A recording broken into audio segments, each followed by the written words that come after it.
আলোচ্য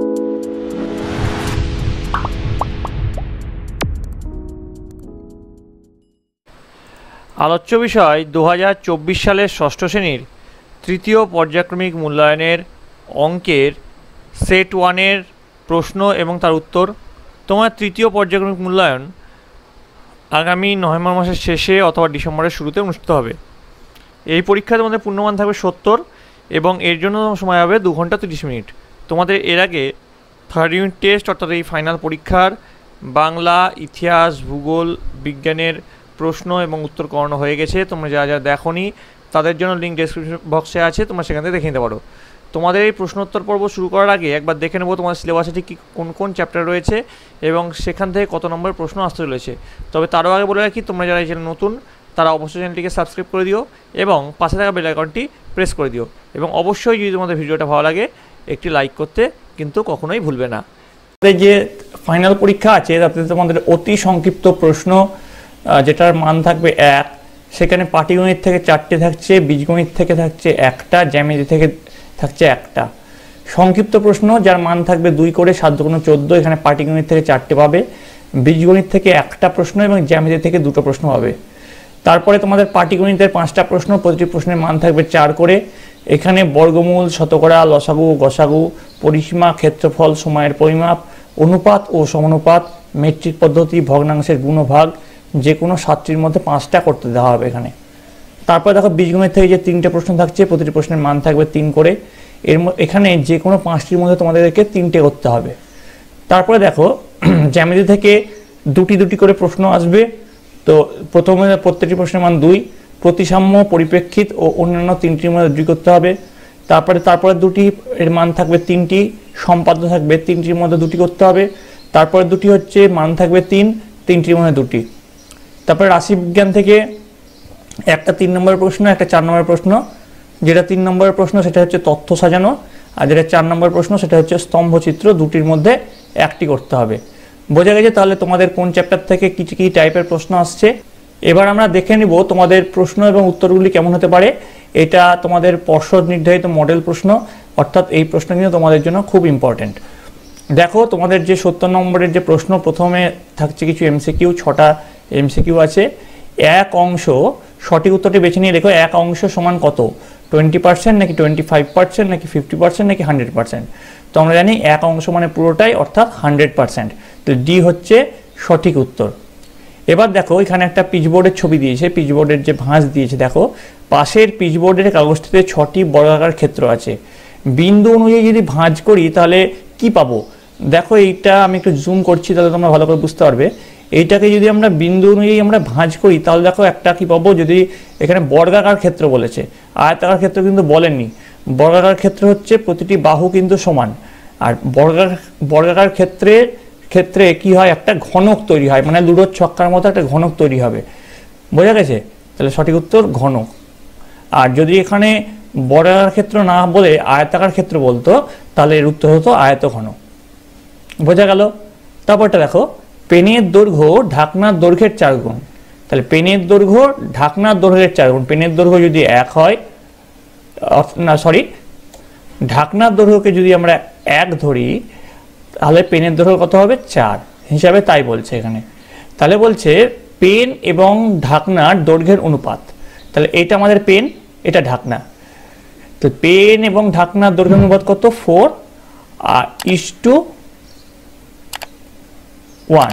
কিন্তু দেখো এখানে কি বলেছে, অনুপাতের ব্যস্ত অনুপাতটি। এটা যদি অনুপাত হয় এর ব্যস্ত কি হবে, এর ব্যস্ত হচ্ছে উল্টো, 1:4। তাহলে সঠিক উত্তর হচ্ছে 1:4। বোঝা গেছে? এই জায়গাটা ভালো করে দেখে নেবে, অনুপাত বলেছে না ব্যস্ত অনুপাত বলেছে। যদি বলতো অনুপাত তাহলে 4:1, যদি বলতো ব্যস্ত অনুপাত তাহলে 1:4। তারপরটা দেখো, এটা আমি মুছে দিচ্ছি। তারপরটা দেখো কি আছে, 4 নম্বর, 1895 সাল থেকে 1915 সাল পর্যন্ত লিপিয়ারের সংখ্যা কটা। তো উত্তর হচ্ছে 5। কি করে হচ্ছে দেখো, 1895 থেকে যদি তারপরের বছর 1896, এটা হচ্ছে লিপিয়ার। এটা লিপিয়ার কারণ হচ্ছে এটা 4 দিয়ে ভাগ যায়। তাহলে এর 4 বছর পর কত হবে, এর 4 বছর পর হবে 1900, এটাও একটা লিপিয়ার। তারপর 1900 পর 1904, এটাও একটা লিপিয়ার। তারপরে 1904 পর 1908, এটাও একটা লিপ ইয়ার। 1908 পর 1912, এটাও একটা লিপ ইয়ার। তারপরে লিপ ইয়ার কবে আসছে? 1916, কিন্তু সেটা আমাদের 1915 সালের মধ্যে পড়ছে না। তাহলে দেখো নাও, এখানে আমাদের 5টা লিপ ইয়ার হয়েছে, তাই জন্য সঠিক উত্তর হচ্ছে 5। বলেছে শুদ্ধ আবৃত্ত দশমিক সংখ্যা কোনটি? তো দেখো, এর মধ্যে শুদ্ধ আবৃত্ত এটা 0.3 পৌনঃপুনিক, যেটা সেটা হচ্ছে শুদ্ধ আবৃত্ত। কেন? দশমিকের পরের যে সংখ্যা সেখান থেকেই যদি আমাদের পৌনঃপুনিক শুরু হয়ে যায়, তাহলে কিন্তু সেটাকে আমরা শুদ্ধ আবৃত্ত দশমিক সংখ্যা বলবো। বোঝা গেছে? এবার বলেছে x কে 2 দিয়ে গুণ করে গুণফলটি 3 থেকে বিয়োগ করলে, x কে 2 দিয়ে গুণ করলে হয় 2x। তারপরে বলেছে গুণফলটিকে 3 থেকে বিয়োগ করব, 3 থেকে এটাকে বিয়োগ করবো, তাহলে 3 - 2x। তো সঠিক উত্তর হচ্ছে 3 - 2x। আশা করি তোমরা বুঝতে পেরেছ এটা সঠিক উত্তর কি হবে। তারপরে দেখো, সংক্ষেপে উত্তর দাও। প্রতিটি প্রশ্নের মান আছে এখানে 2 করে। 2 গসাগু বিশিষ্ট 3টি 2 অঙ্কের সংখ্যা লেখো। তো 2 গসাগু বিশিষ্ট 3টি 2 অঙ্কের সংখ্যা দেখো কি লিখব। তাহলে 2 গুণ 11, 2 গুণ 13, 2 গুণ 15। আচ্ছা, তাহলে এতে কত হয়? 2 গুণ 11 করলে কত হয়? 22। 13 দুগুণ 26, 15 দুগুণ 30। কেন আমি 11, 13 আর 15 নিলাম? দেখো, 11, 13 এবং 15 এই তিনটের গসাগু কিন্তু 1। এবার আমাকে চেয়েছে 2 গসাগু বিশিষ্ট। তাহলে যদি 2 দিয়ে গুণ করে দিই তাহলে এর গসাগু 2 হয়ে যাবে। তাহলে 11, 13, 15 তিনটে বলেছে, তাহলে সংখ্যা হচ্ছে আমাদের কি হলো? এখানে হলো 22, 26 আর 30। তিনটি 2 অঙ্কের সংখ্যা পেয়ে গেলাম, 22, 26 এবং 30। এর গসাগু কিন্তু তোমরা পেয়ে যাবে 2। এবার পরের প্রশ্ন এটা বলেছে 2 অঙ্কের একটি বিজোড় সংখ্যা লিখে তার সবচেয়ে নিকটবর্তী একটি পূর্ণ সংখ্যা লেখো। 2 অঙ্কের একটি বিজোড় সংখ্যা বলেছে, জোড় বলেনি, বিজোড় বলেছে। তো 11 ধরে নিচ্ছি। 11 একটি বিজোড় সংখ্যা, তার নিকটবর্তী একটি পূর্ণ সংখ্যা। নিকটবর্তী যে কোনো পূর্ণ সংখ্যা হতে পারে। পূর্ণ সংখ্যা তোমরা 10 লিখতে পারো বা 12 লিখতে পারো। 11 নিকটবর্তী পূর্ণ সংখ্যা 10 হতে পারে বা 12 হতে পারে। এবার যদি তোমাদেরকে বলতো এটা পূর্ণ বর্গ সংখ্যা লেখো, তাহলে 11 নিকটবর্তী পূর্ণ বর্গ সংখ্যা কি হবে? 11 নিকটবর্তী পূর্ণ বর্গ সংখ্যা হচ্ছে 9। ঠিক আছে, বোঝা গেল? এবার দেখো, পরেরটা বলেছে LXXV ও LXXIV এর মধ্যে কোনটা বৃহত্তর লেখো। তো L মানে আমরা জানি 50, x মানে আমরা জানি 10, তারপরে আবার x আছে 10, তারপরে v আছে, v মানে আমরা জানি 5, তাই তো? তাহলে এখানে কি হলো? এটার মান তাহলে কত হচ্ছে? 75। এটার মান হচ্ছে 75। তাহলে এটার মান যদি 75 হয়, এটার মান হবে 74। তাহলে কোনটি বৃহত্তর? আমরা বুঝতে পারছি এটা বৃহত্তর। তাহলে এল এর মান 50, সেটা কিন্তু আমাদের সকলকে মনে রাখতে হবে। এবার দেখো, চলে আসছি আমরা 4 নম্বরের প্রশ্ন। 6550947 সংখ্যাটির 6-এর স্থানীয় মান, 6-এর স্থানীয় মান ঠিক রেখে অন্য অঙ্কগুলি পুনরায় সাজিয়ে 7 অঙ্কের ক্ষুদ্রতম সংখ্যাটি লেখো। তাহলে 6-এর স্থানীয় মান ঠিক মানে 6টাকে আমরা স্থির রাখবো। 6টাকে স্থির রেখে বাকিগুলো আমরা এলোমেলো করব। বলেছে ক্ষুদ্রতম সংখ্যা মানে ছোট থেকে বড়। দেখো, 6টাকে যদি আমরা স্থির রাখি তাহলে ছোট থেকে বড় হিসেবে সাজালে হয়। তারপরে হচ্ছে 0, তারপরে আছে 4, তারপরে আছে 5, তারপরে আবার 5 আছে, তারপরে কত আছে? 7, তারপরে আছে 9। তাহলে এটা হচ্ছে ক্ষুদ্রতম সংখ্যা। যদি বলতো বৃহত্তর সংখ্যা, তাহলে 6টাকে স্থির রেখে 9, 7, 5, 5, 4, 0। বোঝা গেল? তারপরে দেখো কি বলেছে 5 নম্বরটা, 15 এর ছোট একটি পূর্ণ সংখ্যা লেখো। 15 ছোট পূর্ণ সংখ্যা লিখতে বলেছে। ছোট একটি পূর্ণ সংখ্যা যে কোনো হতে পারে, নিকটবর্তী তো বলেনি। 14 থেকে তোমরা শুরু করে দেবে, 14, 13, 12, এমনকি -1, -2 এগুলোও কিন্তু পূর্ণ সংখ্যা বলে হবে। এখানে কোনো ঋণাত্মক বা ধনাত্মক যেহেতু কিছু বলেনি, তার জন্য তোমরা মাইনাসগুলোও লিখতে পারো। এবং এখানে বলেছে ছোট, বলেছে যে কোনো একটি ছোট লিখলেই হবে। তাহলে বোঝা গেল?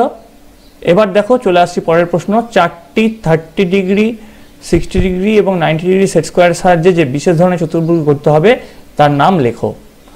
এবার দেখো চলে আসছি 3 দাগের প্রশ্ন। যে কোনো 5টি প্রশ্নের উত্তর দাও। এখানে 4 গুণ 5 30, এখানে ভুল আছে, 4 গুণ 5 এখানে 20 হবে, নাম্বারিংটা ভুল আছে। একটি সারিতে যতগুলি চারা গাছ রোপণ করা হলো ঠিক ততগুলি সারিতে মোট 324টি চারা গাছ আছে। প্রতি সারিতে যতগুলি চারা গাছ আছে হিসাব করে লিখি। 324-এর বর্গমূল করলেই কিন্তু এর উত্তরটা আমরা পেয়ে যাব। এবার দেখো 2 দাগের প্রশ্ন কি আছে। রোহিত ছুটিতে মুম্বাই বেড়াতে গিয়ে জানলো সেখানে উত্তর ভারতীয় খাবারের দোকান ও দক্ষিণ ভারতীয় খাবারের দোকানের সংখ্যানুপাত 5:4। যদি দুই ধরনের মোট দোকানের সংখ্যা 117 হয় তাহলে প্রত্যেক ধরনের খাবারের দোকানের সংখ্যা কত আছে হিসাব করি। এটা তোমরা আনুপাতিক ভাগার করে দেবে। মানে যদি 117, আমি একটু দেখে দিচ্ছি উদাহরণ হিসাবে, গুণ আনুপাতিক ভাগার আমরা করতে জানি। 5 আর 4-এ 5 যোগ 4 কত হয়, নিচে হবে 5 যোগ 4 মানে 9। আর 5 বলেছে কোনটা, 5 বলেছে উত্তর ভারতীয় খাবার, তাহলে 5/5 যোগ 4, তাহলে এইটা হবে উত্তর ভারতীয়। আর দক্ষিণ ভারতীয় করতে গেলে 4/9, 117 গুণ 4/9, এটা করলে আমরা দক্ষিণ ভারতীয় পেয়ে যাবো। আনুপাতিক ভাগার করলে কিন্তু সহজেই আমরা এর উত্তরটা পেয়ে যাব। বোঝা গেছে? এবার দেখো 4টি ঘন্টা 45 মিনিট, 1 ঘন্টা 1 ঘন্টা 15 মিনিট, 1 ঘন্টা 30 মিনিট অন্তর বাজে। বেলা 12টায় ঘন্টাগুলি একসাথে বাজার ঠিক কতক্ষণ পরে আবার একসাথে বাজবে তা হিসাব করে লেখো। চলে আসছি পরের প্রশ্ন। একটি গ্রামে জনসংখ্যা 8000, ওই জনসংখ্যার 80% সাক্ষর এবং সাক্ষরদের 40% মহিলা। ওই গ্রামে কতজন মহিলা সাক্ষর হিসাব করে লেখো। প্রথমে তোমরা 8000-এর 80% বের করবে, তাহলে সে তোমরা স্বাক্ষর পেয়ে গেলা। দিয়ে স্বাক্ষর যেটা সংখ্যাটা পেলা তাকে আবার 40% করবে, সেটা হচ্ছে স্বাক্ষর মহিলা। তো সেটাই তোমাদেরকে জানতে চেয়েছে। চলে আসছি পরেরটাই। একটি বড় পাত্রে 13 লিটার 200 মিলিলিটার শরবত আছে। একটি গ্লাসে 60 মিলিলিটার দিয়ে ভর্তি করে গেলে বড় পাত্রে শরবত ভর্তি করতে কটা গ্লাস লাগবে হিসাব করে লিখি। তারপর দেখো সরল ফল লেখো। সেকেন্ড ব্র্যাকেট শুরু হচ্ছে, ফার্স্ট ব্র্যাকেট শুরু হচ্ছে 4 বিয়োগ 2.07, ফার্স্ট ব্র্যাকেট ক্লোজ, গুণ 2.5, সেকেন্ড ব্র্যাকেট ক্লোজ, ভাগ 1.93। এটা সরল ফল তোমরা করবে। তারপরে 7 নম্বর দেখো, মেহবুব ও তার দল ঠিক করেছে 33 দিনে 24-11-15 কিলোমিটার রাস্তা তৈরি করবেন। তারা প্রতিদিন 11 এর 15 কিলোমিটার করে 25 দিন রাস্তা তৈরি করলেন। এবার ঠিক সময়ে কাজ শেষ করতে হলে তাদেরকে বাকি দিনের প্রতিদিন কতটা করে রাস্তা তৈরি করতে হবে তা হিসাব করে লেখো। তারপরে দেখো 4 দাগ চলে আসছি। প্রতিটি প্রশ্নের মান আছে 3 করে। যে কোনো 3টি প্রশ্নের উত্তর লেখো। সংখ্যারেখার সাহায্যে +7 ও -17 যোগফল নির্ণয় করো। সংখ্যারেখার সাহায্যে দাগ টেনে তোমাদেরকে করতে হবে। যোগের সংযোগ নিয়ম যাচাই করে +5 -3 +2।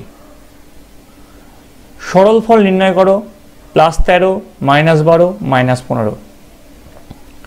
4 নম্বর দেখো, দুটি চল ও দুটি ধ্রুবক সংখ্যার প্রত্যেকটি একবার নিয়ে যোগ, গুণ ও ভাগ চিহ্নের সাহায্যে একটি বীজগাণিতিক সংখ্যামালা লেখো। 5 নম্বর দেখো, আমাদের গাছ থেকে এবছর xটি আম পেরেছি। গত বছর এবছরের আম সংখ্যার দ্বিগুণের থেকে yটি কম পেরেছিলাম। গত বছর কটি আম পেরেছিলাম লেখো। এবার চলে আসছি 5 দাগের প্রশ্ন। প্রতিটি প্রশ্নের মান আছে 3 করে। পি কিউ আর 3টি অসমরেখ বিন্দু। পি কিউ, কিউ আর ও আর পি সরলরেখাংশ দ্বারা যুক্ত করি। পি কিউ বাহুর বিপরীত কোণের নাম ও কিউ পি আর এর বিপরীত বাহুর নাম লেখো। 2 নম্বর দেখো, চাঁদার সাহায্যে 216 ডিগ্রি কোণ আঁকো। 3 নম্বর দেখো, একটি সমবাহু ত্রিভুজের কয়টি প্রতিসাম্য অক্ষ আছে তা চিত্র এঁকে দেখাও। তাহলে আমাদের 5 দাগের প্রশ্ন হয়ে গেল। এবার দেখো 6 দাগের প্রশ্ন। যে কোনো 2টি প্রশ্নের উত্তর দাও। প্রতিটি প্রশ্নের মান আছে 4 করে। চাঁদার সাহায্যে 55 ডিগ্রি কোণ এঁকে কোণটিকে পেন্সিল কম্পাসের সাহায্যে সমদ্বিখণ্ডিত করো। 2 নম্বর দেখো, 5.5 সেন্টিমিটার দৈর্ঘ্যের একটি সরলরেখাংশ স্কেলের সাহায্যে আঁকি। সরল রেখাংশটিতে পেন্সিল কম্পাসের সাহায্যে সমদ্বিখণ্ডিত করে একটি বৃত্ত আঁকো। 3 নম্বর দেখো, এবি একটি সরলরেখাংশ আঁকো। এবি সরলরেখাংশের বহিস্থ একটি বিন্দু পি থেকে এবি সরলরেখাংশের উপর একটি লম্ব অঙ্কন করো। প্রতি ক্ষেত্রে কেবলমাত্র অঙ্কন চিহ্ন দিতে হবে। তারপরে দেখো 7 দাগের প্রশ্ন, 50টি পরিবারের প্রত্যেকটি পরিবারের 2 চাকার গাড়ির সংখ্যা তালিকা নিচে দেওয়া হলো। কাঁচা তথ্যগুলি ট্যালি মার্ক দিয়ে সাজিয়ে পরিসংখ্যা বিভাজন ছক তৈরি করো। তোমরা দেখে নাও, এইভাবে এইগুলো তথ্যগুলো নিয়ে তোমরা পরিসংখ্যা বিভাজন ছক তৈরি করবে। এবার চলে আসছি 8 দাগ, যে কোনো একটি প্রশ্নের উত্তর দাও। প্রথমটা কি আছে, নিচের ছকে 5টি ভাষায় একটি করে দৈনিক সংবাদপত্র বিক্রির প্রতিদিনের সংখ্যা দেওয়া আছে। ভাষা প্রথমে দেওয়া আছে বাংলা, উর্দু, হিন্দি, ইংরেজি, নেপালি। সংবাদপত্রের সংখ্যা বাংলার হচ্ছে 5000, উর্দুর 3000, হিন্দির 4000, ইংরেজির 2500, নেপালির 500। ছকটি এঁকে একটি স্তম্ভ লেখ আঁকো। তারপরে দেখো 2 নম্বর, একটি শহরের 100টি বাড়ির রান্নার জন্য বিভিন্ন রকম জ্বালানি ব্যবহারের স্তম্ভ লেখ নিচে দেওয়া হলো। স্তম্ভ লেখ থেকে নিচের প্রশ্নগুলির উত্তর দাও। দেখো স্তম্ভ লেখাটি দেখতে পাচ্ছ, বাড়ির সংখ্যা 100-র মধ্যে দেওয়া আছে কাঠ, গ্যাস, কেরোসিন, বিদ্যুৎ, কয়লা। 1 একক সমান 5টি বাড়ি, জ্বালানির ধরন 100-এর মধ্যে। ঠিক আছে, এবার এই অনুযায়ী তোমাদের কিছু প্রশ্ন দিয়েছে।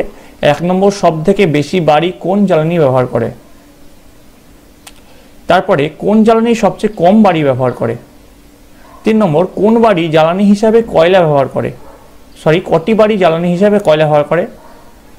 যদি শহরের জনসংখ্যা 1 লাখ হয় তাহলে স্তম্ভলেখ থেকে নির্ণয় করো কটি বাড়ি তখন জ্বালানি হিসাবে বিদ্যুৎ ব্যবহার করবে। তো এই গেল তোমাদের ষষ্ঠ শ্রেণীর তৃতীয় পর্যায়ক্রমিক মূল্যায়নের অঙ্কের প্রশ্ন এবং উত্তর।